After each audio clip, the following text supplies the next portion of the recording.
So is obesity contagious?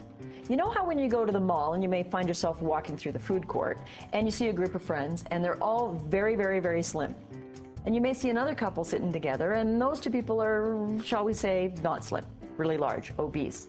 Is there any truth to this new study just published in the New England Journal of Medicine that says obesity is contagious, that literally having chubby friends can make you chubby?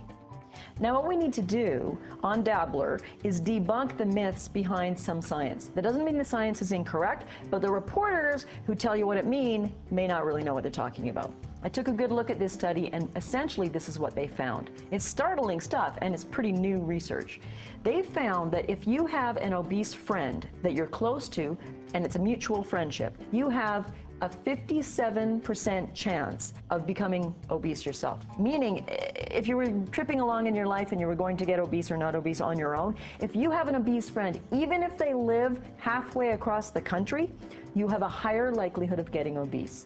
It seems that the influence of your friends, particularly your same-sex friends, so for women, that's our women friends, and of course for guys, that's your guy friends.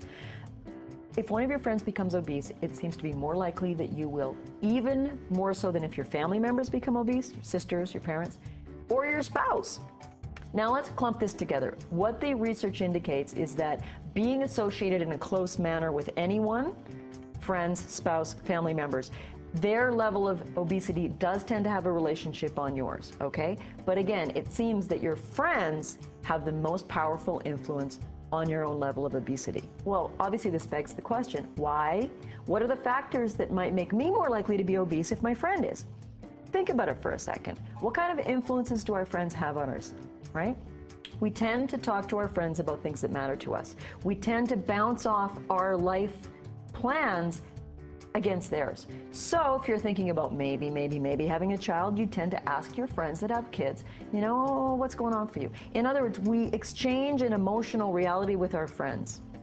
In other words, we're very good at egging each other on to do things that we're already doing. Come on, tell the truth. If a friend comes to you and you've got a 2-year-old child and they're thinking of having a child, chances are you're going to tell them it's the greatest thing ever. You're probably not going to emphasize all the ways it ruined your sex life and everything else. You're going to say, hey, come on board, come join the show. A friend is on an eating plan that's working for them. They're losing weight.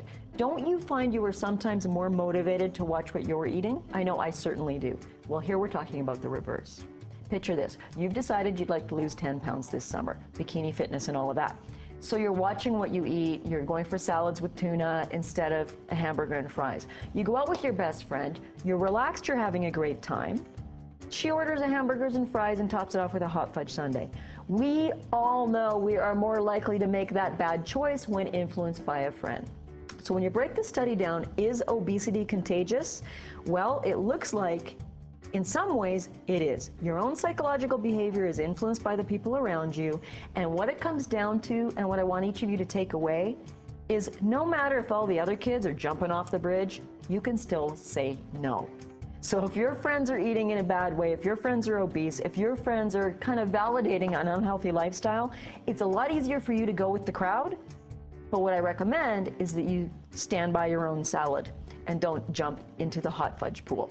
So make your own choices, your friends influence you, but ultimately it is up to us. It just means that it's that much harder. So take that to heart and apply it to your life.